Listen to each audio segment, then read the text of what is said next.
ജാമിതിയുടെ ഉപജ്ഞാതാവ് എന്നറിയപ്പെടുന്ന ഗണിതശാസ്ത്രജ്ഞൻ ആരാണ്? ജാമിതിയുടെ ഉപജ്ഞാതാവ് എന്നറിയപ്പെടുന്ന ഗണിതശാസ്ത്രജ്ഞൻ യൂക്ലിഡ്. ജാമിതിയുടെ ഉപജ്ഞാതാവ് എന്നറിയപ്പെടുന്ന ഗണിതശാസ്ത്രജ്ഞൻ യൂക്ലിഡ്. ഇന്ത്യൻ തപാൽ സ്റ്റാമ്പിൽ പ്രത്യക്ഷപ്പെട്ട ആദ്യ മലയാളി ആരാണ്? ശ്രീനാരായണ ഗുരു.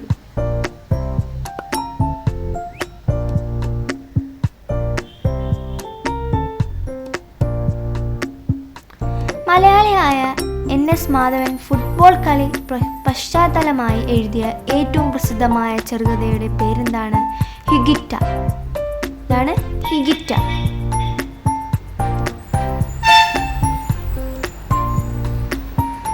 പാമ്പുകടിയേറ്റ വ്യക്തികൾക്ക് നൽകുന്ന ഔഷധത്തിൻ്റെ പേരെന്താണ്?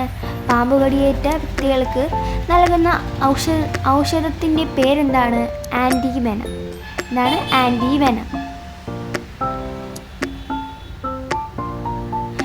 ശ്രീനാരായണ ഗുരുവിനെ രണ്ടാം ബുദ്ധൻ എന്ന് വിശേഷിപ്പിച്ചത് ആരാണ്? ശ്രീനാരായണ ഗുരുവിനെ രണ്ടാം ബുദ്ധൻ എന്ന് വിശേഷിപ്പിച്ചത് ആരാണ്?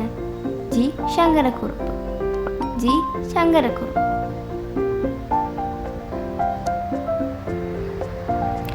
ആരുടെ ജന്മദിനമാണ് ഇന്ത്യയിൽ ദേശീയ ഗണിതശാസ്ത്ര ദിനമായി ആചരിക്കുന്നത്? ശ്രീനിവാസ രാമാനുജൻ.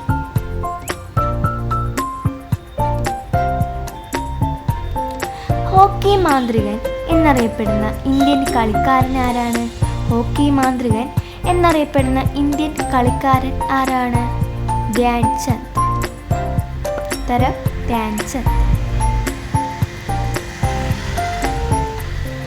അമേരിക്കയിലെ സഹോദരന്മാരെ എന്ന സംബോധനത്തിലൂടെ അമേരിക്കയിലെ ചിക്കാഗോ സമ്മേളനത്തെ ഇളക്കിമറിച്ച മഹത് വ്യക്തി ആരാണ്? സ്വാമി വിവേകാനന്ദൻ. സമുദ്രത്തിലെ ഏറ്റവും താഴ്ചയുള്ള സ്ഥലം ഏതാണ്? Mariana trench.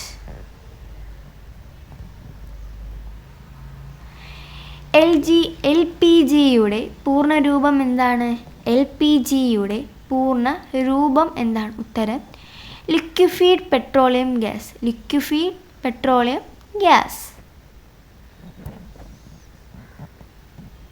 ക്രിക്കറ്റ് ഗ്രൗണ്ടിൽ നടക്കവേ ഒരു ടീമിൽ എത്ര കളിക്കാരാണ് ഗ്രൗണ്ടിൽ ഉണ്ടാവുക?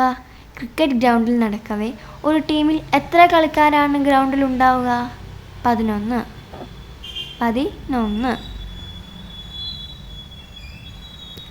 ജാമിതിയുടെ ഉപജ്ഞാതാവ് എന്നറിയപ്പെടുന്ന ഗണിതശാസ്ത്രജ്ഞൻ ആരാണ്? യൂക്ലിഡ്.